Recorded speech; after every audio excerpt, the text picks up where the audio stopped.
You guys don't realize it, but Apple actually loves it when you guys make comments like these. And I'm gonna explain why. But for you to understand, I'm gonna have to give you like a super quick background first. Apple will no longer report iPhone numbers after growth went to 0%, and analysts are now worried iPhone sales might decline. The thing about this is that it's not just Apple that's been going through this. Most of the premium phone market has been declining for a couple years now just because of how good the phones are. They last so long that people don't really need to buy a new phone if they own a premium phone. So that made Apple consider dropping down into the mid-range phone market so that they can gain more customers. So before, iPhone phones would look like this. This would be the lineup. And you can see the cheapest would be $800. And I'm just going to use dollars so it can be consistent for everyone in the world. But now the lineup looks more like this. Before, the iPhone 17 would be the cheapest, but now they've released the iPhone 16e and the SE, which are both in the mid-range markets. Okay, now that you have the background, I can explain why they sell the sock for so much. And it's because of the Veblen effect. For Veblen goods, demand increases because the price is high.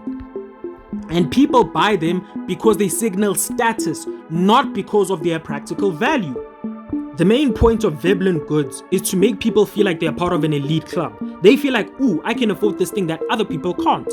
But if more people can afford an iPhone, now that creates a problem for iPhone's brand identity. So how do they solve it? Simple.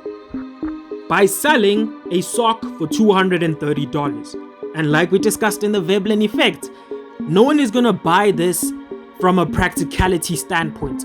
They're only really gonna buy it to feel elite. Because it signals status that, ooh, I could afford a whole sock for $230, which is the price of AirPods, by the way. And for my South African viewers, that's 4,000 rands. But the interesting thing is that it's not the first time Apple's done this. They did this with the Apple wheels for the Apple PC.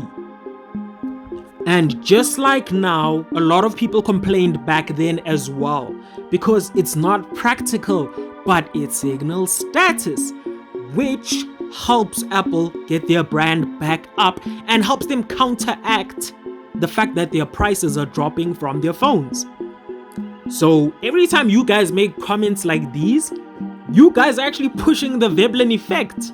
Anytime someone says it's not a practical thing to buy a sock for $230, you're showing that you're not in that group, and it makes people in that group feel exclusive and feel elite. Okay guys, now comment below if you guys were able to afford those super expensive socks and if you were able to be part of that elite group, or if you're a brokey like me and you don't fit that group, comment below as well. Cheers.